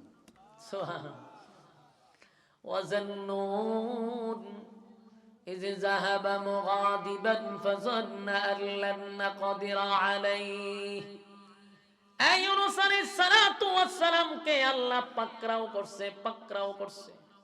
দেড় সেরা বিদের যায়, আল্লাহর কাছে এটা পছন্দ হয় নাই, তাই পাকড়াও করছে। লটারিতে প্রথম টান দিছে ইউনূস নবীর নাম। সবাই ইউনূস নবীর দিকে তাকায় আছে, সর্বনাশ, হুজুর আপনার নাম দিয়ে উঠছে। কয় না ভুলে উঠছে। এরাই কইতেছে ইউনূস নবী আমরা ফালাই দেন। না না না, সর্বনাশ, ভুল হইছে, ভুল হইতে পারে না। আপনার মতো ব্যক্তি তো গোলাম না, আমরা তো ভুলে যদি আপনারা ফালাই দিই একটা ভালো মানুষকে। আবার লটারি টান দেয়, আবার লটারি টান দিছে, আবার ইউনূস নবীর নাম। আপনারা কিছু বানাল্লাহ বাড়ি দিয়ে হবে, বাড়িতে গিয়ে সুবহানাল্লাহ হবে। আচ্ছা তো বাড়িতে গিয়া কইেন, বউ ফুলাফান লইয়া ঘুমাইবার একটা দিয়ে 2-3 বার সুবহানাল্লাহ ঘুমাই থাকবেন। যদি জিগায় এত সুবহানাল্লাহ করে বলে মাহফিলটি জমায় আনছিলাম, এখন কয় আবার। আশ্চর্য কথা শুনলে তো সুবহানাল্লাহ কইতিব, কিন্তু আশ্চর্য ঘটনা না। লটারির তো নাম একবার উঠার কথা, 3 বার উঠতেছে কেন? 3 বার উঠছে, এরপর ওনারা ফালায় না, না আমরা আবারও ভুল হইছে। এরা কোনোভাবেই মানতে রাজি না যে উনি গোলাম। মানে এত সুন্দর চেহারা, এত ভদ্র মানুষ, কিভাবে সম্ভব? 3 বার উঠছে, ফালায় না। 4র্থবার উঠছে, ফালায় না। বারবারে কয় মনে কোনো জায়গা দিয়ে আমরা ভুল হইতেছে। 5 বার লটারিতে নাম উঠে গেল, তারপরে ওনারে ধরে না। 6 বার, 7 বার, 8 বার, 9 বার। কয়বার উঠছে? 9 বার। এখন এরা বইয়া কয় না, আমরা যতই চেষ্টা করি হুজুরের বাঁচাইবার লাগিয়া, তো অপরাধী তো হুজুরই দেখা যায়, সুন্দর সুন্দর লিখি হাম হইব। বারবার দিয়ে উঠে ওনার নামই ঘটনা ঘিরে, হুজুরের লক্ষণ তো খুব খারাপ। হয় শেষবার যদি এখন হুজুর উঠে আপনার নাম, তা আল্লাহর সামনে মাফ করে দিয়েন, আমরা আপনার আতভাও ধরে ফেলা দিলাম। 10 বারের সময় যখন টান দিছে, ইউনূস নবীর নাম হয়ে আইছে। এবার হুজুর আল্লাহর রাস্তায় মাফ করেন, ধরেন হুজুরে ধরো, আতভাও ধরো, ধরছে, ধরে ইডাল দিয়া ফালাই দিছে। যেই ফালাইয়া দিছে, সাগর থেকে বিশাল এক মাছ আয়া ওনারে গিলা লাইছে। গিলছে যে মাছে, মাছটা যখন উপরে গিয়ে গিলছে, নিচে লাম্ব, এর আগে আরেক মাছ আয়া এই মাছ রেখাই দিছে। তাহলে ইউনূস নবী কয় মাছের পেটের ভিতরে? 2টা মাছের পেটের ভিতরে উনি চলে গেছে। وَظَنُّونَ মাছওয়ালা إِذْ ذَهَبَ مُغَاضِبًا فَظَنَّ أَن لَّن نَّقْدِرَ عَلَيْهِ فَنَادَى فِي الظُّلُمَاتِ أَن لَّا إِلَٰهَ إِلَّا أَنتَ سُبْحَانَكَ إِنِّي كُنتُ مِنَ الظالمين। মাছওয়ালার ঘটনা খালি শুরু হয়েছে। আল্লাহ বলেন, মাছওয়ালা মনে করছে আমি তারে পাকড়াও করব না। কিন্তু একটা দুইটা, একটা মাছ নয়, দুইটা মাছের পেটের ভিতরে মাছওয়ালারে ঢুকাই দিছি। আবার মাছওয়ালা ইউনুস নবী যখন মাছের পেটের ভিতরে ঢুকছে, আল্লাহ ডাক দিয়া বলে, মাছ, আমার হুকুমে তুই তারে পেটে নিছস, কিন্তু সাবধান, আমার নবীরে তুই হজম করবি না। মাছের পেটের ভিতরে ইউনুস নবী চলে যাওয়ার পরে মাছ হজম করতে পারলো না। একটা দুইটা মাছের পেটের ভিতরে ঢুকছে, এক দুইটা অন্ধকার নয়, অনেকগুলা অন্ধকারের ভিতরে ইউনুস নবী চলে গেছে। যেই মাত্র ইউনুস আলাইহিস সালাতু ওয়াস সালাম মাছের পেটের ভিতরে চলে গেল, ইউনুস নবীও বুঝতে পারছে আমার মালিক আমারে পাকড়াও করছে, আমারে ধইরা লাইছে, আমার শাস্তি শুরু হয়ে গেছে। তাই উনি বলা বলি করতে লাগলো, লা ইলাহা ইল্লা আনতা সুবহানাকা ইন্নী কুনতু মিনাজ জালিমিন। এখান থেকে একটা জিনিস শিখতে হবে আমাদের, এখান থেকে একটা শিক্ষা আমাদের নিতে হবে। ইউনুস নবীর আল্লাহ মাছের পেটের ভিতরে ঢুকায় দিছে। যেই মাত্র উনি মাছের পেটের ভিতরে ঢুকছে, সাথে সাথে, সেকেন্ডও দেরি করে নাই, সাথে সাথে উনি শরণাপন্ন হইছে কার? আল্লাহ। এটা শিক্ষা। বিপদে পড়ার সাথে সাথে উনি শরণাপন্ন হইছে আল্লাহর। তাই উনি বলতে লাগলো, লা ইলাহা ইল্লা আনতা সুবহানাকা ইন্নী কুনতু মিনাজ জালিমিন। বিপদে বললে আমরা দোয়া করি, কিসের দোয়া? মুসিবতের দোয়া। কথা কই না দি, কিসের দোয়া? ইউনুস আলাইহিস সালাতু ওয়াস সালাম মাছের পেটের ভিতরে যাওয়ার সাথে সাথে শরণাপন্ন হয়ে গেলেন আল্লাহ।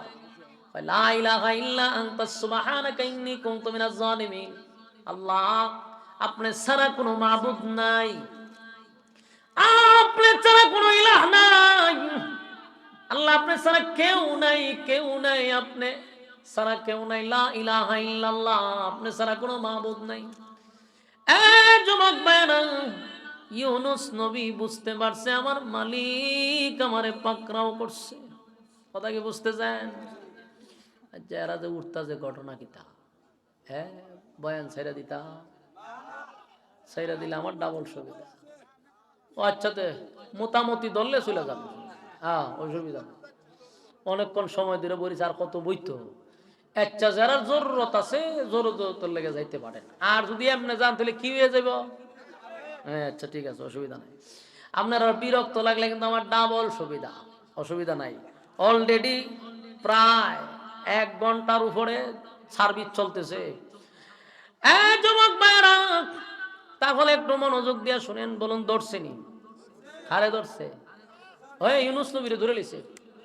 এখন ইউনুস নবী দেখেন মাছের পেটের ভিতরে গিয়া ঢুকার সাথে সাথে উনি কিন্তু সাথে সাথে আল্লাহর শরণাপন্ন হয়ে গেছে।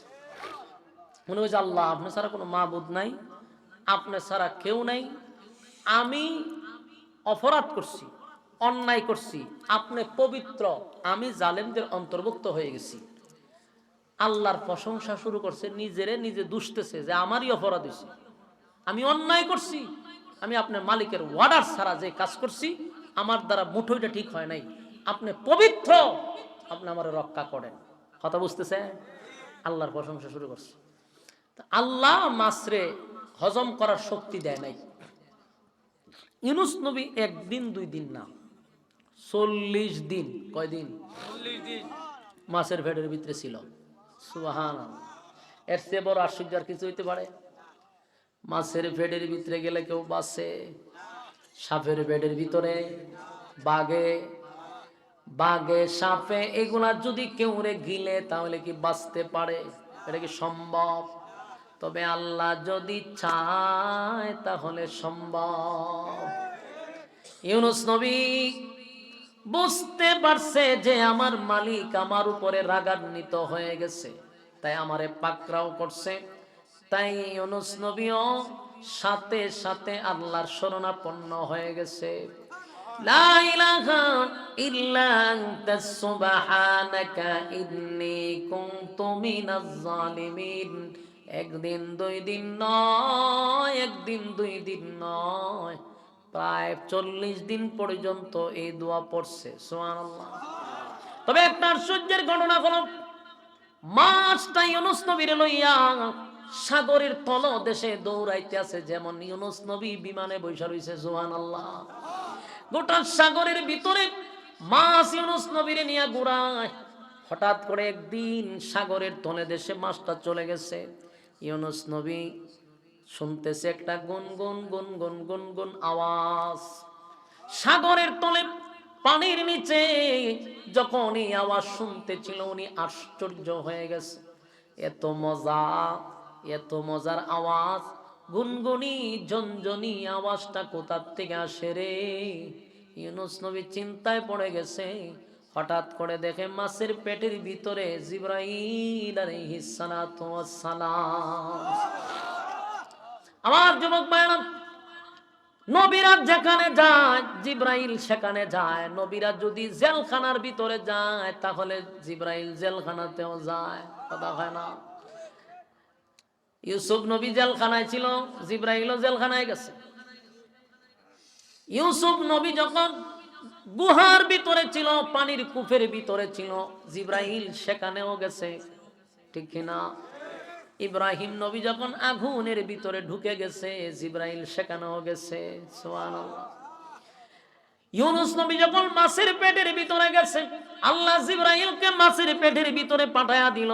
জিবরাইল বলে, ও আল্লাহর পয়গম্বর ইউনুস, মাছের পেটের ভিতরে বৈশা বৈশা কি চিন্তা করেন? বলে, জিবরাইল রে, আমি বৈশা বৈশা চিন্তা করি আমার মালিক মাছের পেটের ভিতরে আমার ঢুকাইল। জিবরাইল কয়, জানেননি কয় মাছের পেটের ভিতরে? আপনি দুইটা মাছের পেটের ভিতরে বসে রয়েছেন। ইউনুস নবী বলে, আমি আশ্চর্য হই না, কারণ দুই মাছের পেটের ভিতরে আল্লাহ ঢুকাইছে, অসুবিধা নাই। কিন্তু আশ্চর্য হইছি, সাগরের তলদেশে এত নিচে কিসের এই আওয়াজ, গুনগুন ঝনঝনানি, এত মজা? জিবরাইল বলেন, ইউনুস পয়গম্বর, সাগরের নিচে যে আওয়াজ আপনি পাচ্ছেন, আপনি নবী বলে আল্লাহ সেই আওয়াজ আপনারে শোনায়া দিছে। এই আওয়াজটা হলো সাগরের নিচের বালু কণা পর্যন্ত 24টা ঘন্টা আল্লাহর জিকির করে। তাই ইউনুস নবী জিকিরের মাত্রা বাড়ায়া দিছে, লা ইলাহা ইল্লা আনতাস সুবহানাকা ইন্নী কুনতু মিনাল জালিমিন। ইউনুস নবী একদিন দুই দিন নয়, 40 দিন পর্যন্ত যখন পড়তেই লাগলো, একদিন আল্লাহ ডাক দেয়া কয়, ইউনুস নবী আমার কাছে শরণাপন্ন হইছে। মুসিবতে পইরা ইউনুস নবী কাউরে ডাকে নাই, মুসিবতে পইরা কারে ডাকছে? এইখান থেকে আমাদেরও শিক্ষা গ্রহণ করতে হবে গো। আমরা যদি মুসিবতের মধ্যে পড়ি, আমরা কার শরণাপন্ন হইব? সাবধান সাবধান, দুনিয়ার কারো শরণাপন্ন না, কোন পীরের শরণাপন্ন না, বাবার শরণাপন্ন না। মুসিবতে পড়লে অনেক সময় অনেক বাবারে ডাকে, মারে ডাকে। না না, আমরা মুসিবতে পড়লে ডাকবো আল্লাহরে। ইউনুস নবী শরণাপন্ন হইল আল্লাহ। আল্লাহ বলেন, আমি ইউনুস নবীর ডাক শুনছি। ফাসতাজাবনা লাহু ওয়া নাজ্জাইনাহু মিনাল গাম্মি। আল্লাহ বলে, ইউনুসকে আমি শুধু উদ্ধার করছি তাই নয়, ইউনুসকে আমি অক্ষত অবস্থায়, সুস্থ অবস্থায় ফিরাইয়া দিছি। সুবহানাল্লাহ। মাছের পেটের ভিতরে এমন ব্যথা সৃষ্টি করলো, মাছ পাগলের মতো হইয়া সাগরের পারে আইসা উগলাইয়া ইউনুস নবীরে ছাইরা দিছে। 40 দিন মাছের পেটের ভিতরে থাকার পরে উনি সুস্থ, অক্ষত অবস্থায়। কিন্তু আশ্চর্যের বিষয় হলো, যেখানে উনারে ছাইরা দিছে এটা তো বালু, চতুর্দিক দিয়া গাছ বিরিক নাই, রুদ্র। আল্লাহ তাআলা কুদরতি ভাবে 2টা খেজুর গাছের ব্যবস্থা করে দিছে। কারণ ইউনূস নবী দাঁড়াইতে পারে না, যদিও সুস্থ, কিন্তু 40টা দিন মাছের পেটের ভিতরে ছিল, হাওয়া বাতাস নাই, শরীরটা দুর্বল, শুয়ে আছে, উঠতে পারে না। দুইটা খেজুর গাছ আল্লাহ ওনার দুই দিকে দাঁড় করায়া দিছে, লতা পাতা দিয়া ওনারে উপরে একটা ছায়ার মতো ব্যবস্থা করে দিছে। এখন উনি খানা খাইতে গেলে উঠতে হবে, কষ্ট হবে। আল্লাহ খেজুর গাছের খেজুর পাইকা পাইকা ইউনূস নবীর সামনে পড়ে, শুয়া শুয়া খেজুর খায়।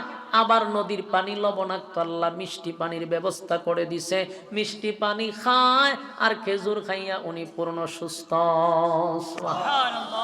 আমার যুবক ভাইরা, মাছের পেটের ভিতর থেকে বাহির হওয়ার পরে আল্লাহর কুদরতি পায় সেজদায় পড়ে কান্দে আর বলে, মালিক আমি অন্যায় করছি, আমার ঠিক হয় নাই, আপনার হুকুম ছাড়া আমি দেশ ছেড়ে বিদেশ যাওয়ার সিদ্ধান্ত নিছি।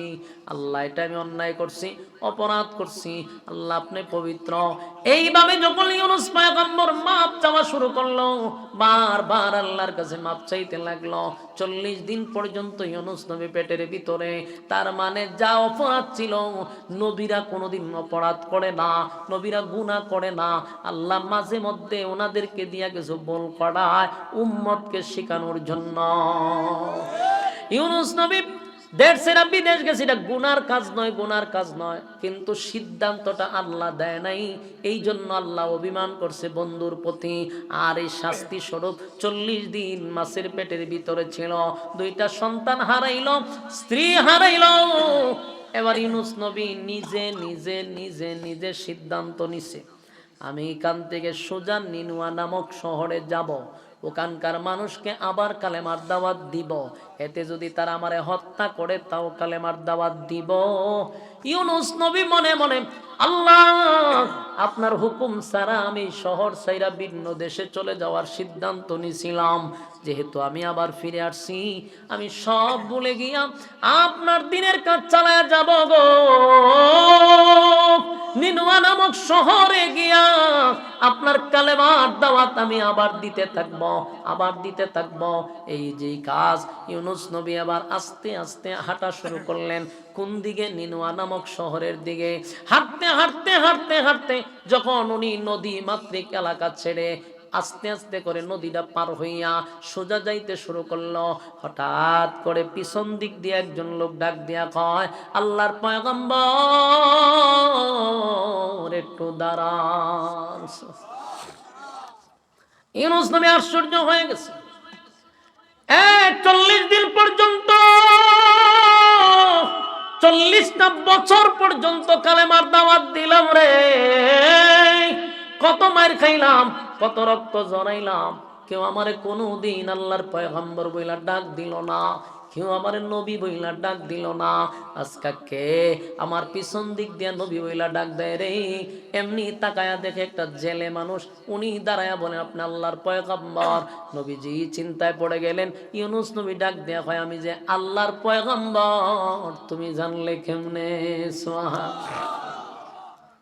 এই লোকটা বলে, আপনি যে আল্লাহর পয়গম্বর আমি জানি না, কিন্তু আমার একজন জানাইছে, আসুন আপনাকে নিয়ে যাই। এবার আস্তে আস্তে করে জেলের বাড়িতে নিয়ে বলল, হুজুর একটু দাঁড়ান, আপনার একটা গুড নিউজ আছে। উনি দাঁড়াইছেন, হঠাৎ করে ইউনূস নবীর সামনে ওনার ছোট সন্তানটারে দাঁড় করাইছে। চিৎকার দেয়া কোন সুবহান। যেই ছেলেটাকে পানির স্রোতে বাসায় নিয়ে গেছিল, সেই সন্তানটারে ইউনূস নবীর সামনে যখন আইনা দিছে, ইউনূস নবী হারানো সন্তান পাইয়া বুকের সঙ্গে জড়ায়া দইরা চুমু দেয় আর আল্লাহর শুকরিয়া আদায় করে, মালিক আপনি আমার সন্তান ফিরাইয়া দিছেন, আপনি আমার সন্তান ফিরাইয়া দিছেন। আল্লাহর নবী এত প্রশংসা মালিকের শুরু করলো, কান্নায় উনি ভেঙে পড়ল, আমার মালিক আমার নিয়ামত ফিরাইয়া দিছে। এবার জেলেকে বলল, বল আমার সন্তান কোথায় পাইলি, কোথায় পাইলি? বলে, হুজুর আমি জানি না, নদীর থেকে একটা লোক আগন্তুক ব্যক্তি আইসা বলছে এটা আল্লাহর পয়গম্বরের সন্তান, সাবধান বেয়াদবি করবি না, নবীর কাছে ফিরাইয়া দিবি। সুবহানাল্লাহ। সেদিন থেকে আমি আপনার সন্তানটারে লালন পালন করতে লাগলাম 40 দিনের উপরে। এবার ইউনুস পয়গম্বর ছোট সন্তানটারে কুলে নিয়া নিনুয়া নামক শহরের উদ্দেশ্যে রওনা দিছে। বলুন, হারানো সন্তান ফিরা পাইলে আপনার কেমন লাগবে? কেমন খুশি? সুবহানাল্লাহ। এটাকে বোঝানি যাব, কারণ ওই তো সন্তানের আশা ছাইরাই দিছে, পানি নিয়ে গেছে স্রোতে, এদিকে আর বাঁচবো, কিন্তু উনি ফিরত পাইছে। কিছু দূর যখন যাইতে লাগলো, হঠাৎ করে দেখে পাহাড়ের উপর থেকে একটা লোক ডাক দেয়া হয়, আল্লাহর পয়গম্বর একটু দাঁড়ান। ইউনুস আলাইহিস সালাতু ওয়াস সালাম আশ্চর্য হয়ে গেছে গো, 40টা বছর কেউ আমারে নবী বইলা ডাক দেয় না। কে রে আজকে আমারে নবী বইলা পাহাড়ের চিপার থেকে ডাক দেয়, পাহাড়ের অলিগলির থেকে কে ডাক দেয়? পাহাড় থেকে কাটুরি আইসা কয়, আল্লাহর পয়গম্বর, যে সন্তানটারে আপনি কুলে নিয়ে আসেন সেই সন্তানের মতো আর একটা কফি আমার কাছে আছে। সুবহানাল্লাহ। এবার কাটুরিয়ার বাড়ির থেকে গিয়া দেখে ইউনুস নবীর বড় ছেলেটাকে দাঁড়ায় আছে। সুবহানাল্লাহ, সুবহানাল্লাহ। ইউনুস নবী জড়ায়া দুইরা কান্না শুরু করছে, কাটুরিয়া রে, আমার এই সন্তান রে বাগে নিয়ে গেল, বাগের মুখ থেকে তো ফিরত আসার কথা না, আমার সন্তানের কামড়ের কোনো দাগ নাই, কোনো স্পট নাই, ঘটনা কি? তখন কাটুরিয়া বলে, হুজুর আপনি যে আল্লাহর পয়গম্বর আমি জানতাম না, বাঘ আমার কাছে স্পষ্ট মানুষের মতো কথা বলে বলছে এটা আল্লাহর পয়গম্বরের সন্তান, এর কোনো ক্ষতি যেন না হয়। জুরে কোন সুবহানাল্লাহ। এইটা জিবরাইল ছিল রে। আল্লাহ ইউনুস নবীর বড় একটা পরীক্ষায় খেলাইছে ইচ্ছা মতে। আপনারা কি মনে করছেন আমি যে কথাগুলি বলতেছি এটা আমার বাপ দাদার ইচ্ছা? সূরা ইউনুসের এই ইউনুস নবীর এই ঘটনা এই তেলাওয়াতের তাফসীর গুলাতে গেলে আপনারা ভাইবেন আমার লাইফে কোনোদিন গল্প কাহিনী আমি বলি না, যতটুক গল্প আছে কোরআনে অভাব নাই, ঠিক না? কোরআনে গল্প থাকতে আপনি বাপ দাদার গিচ্ছা বলার তো কোনো দরকার নাই। কথা হয় না দি? এই জিবরাইল আলাইহিস সালাতু ওয়াস সালাম বাঘের রূপ ধরে আল্লাহ পাঠাইছিল ইউনুস নবীর একটা বড় পরীক্ষার মধ্যে ফালানোর জন্য। তাই সন্তানটারে বাঘের রূপ নিয়ে আল্লাহ নিয়ে আসছিল, আবার সেই সন্তানটারে সুস্থ অবস্থায় ইউনুস নবীর কাছে ফিরাইয়া দিছে। ইউনুস নবী সন্তানটারে কোলে নিয়ে আর চিৎকার দিয়া বলে, মালিক, দুইটা সন্তান বাবা হারানোর পরে আবার সন্তান ফিরে পাইলাম, সন্তান হারানোর পরে আবার ফিরত পাইলাম। কান্নায় যখন ইউনুস নবী শুকরিয়া আদায় করতেছিল, এবার বুক ভরা আশা নিয়া দুইটা সন্তান নিয়ে নিনুয়া নামক শহরে যাবে, ওখানকার মানুষকে আবার কালেমার দাওয়াত দিবে। ওনার সিদ্ধান্ত হলো কালেমার দাওয়াত দিতে গিয়া যদি আমার মৃত্যুবরণ হয়, আল্লাহর রাস্তায় শাহাদাত বরণ করে অসুবিধা নাই, কিন্তু আমি আমার মালিকের ওয়ার্ডার ছাড়া আর কোনোদিন একটা পা বাড়াবো না। আল্লাহ খুশি হয়ে গেছে। রাস্তা দিয়া যখন যায় তখন দেখে ওই যে বকাটে ফোলা পান নবীর আটকাইছে, হুজুর তাড়াতাড়ি আসেন, তাড়াতাড়ি আসেন। জোর করে ওনারা নিয়ে গেছে, গিয়া দেখে ওনার বিবি বৈশা রইছে। সুবহান, অক্ষত অবস্থায়। ওনার বিবি ডাক দিয়া বলে, প্রাণের স্বামী গো, আমি আপনাকে বলেছিলাম আল্লাহর জিম্মায় আমারে ছেড়ে দেন, আপনি আমারে যেমন রেখে গেছিলেন আমি এমনই আছি, আমার মধ্যে কোনো খেয়ানত করতে পারে নাই। সুবহানাল্লাহ। কেমনে ঘটনা? যে লুচ্ছা নিছে, এত নারী বুক করুন না লোক, লুচ্চা কোম্পানির সদস্য। তো এই ইউনুস নবীর বিবিরে যখন রাত্রের বেলা গেছে ধরতো, এর হাত গেছে ফেরালাইছে শুয়ে। সুবহান, হাত ফেরালাইছে শুয়ে গেছে, হাতে আর কোনো অবশ নাই, ধরতে পারে না।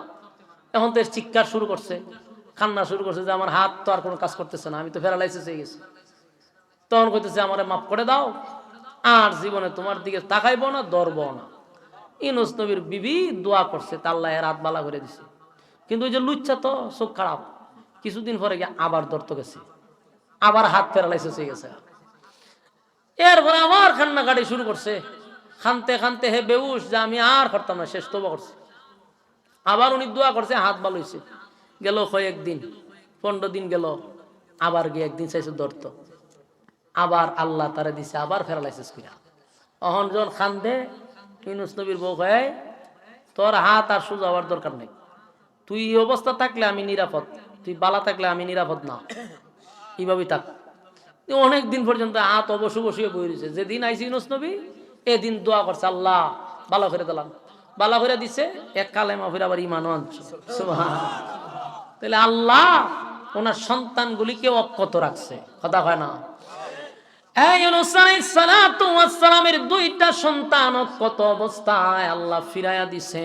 ইউনূস নবীরও অক্ষত অবস্থায় ফিরাইয়া দিছে, বিবিটারও ফিরাইয়া দিছে। এবার সন্তান পাইল, স্ত্রী পাইল, কুশিনা বেজার। ইউনূস নবী মনের আনন্দে নিনুয়া নামক শহরের উদ্দেশ্যে রওনা দিছে, কালেমার দাওয়াত দিব।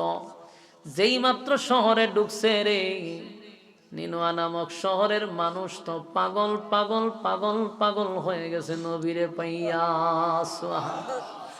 কারণ এই নবীরে পাওয়ার পরে নিনুয়া নামক শহরের মানুষগুলা পাগল হয়ে গেছে রে।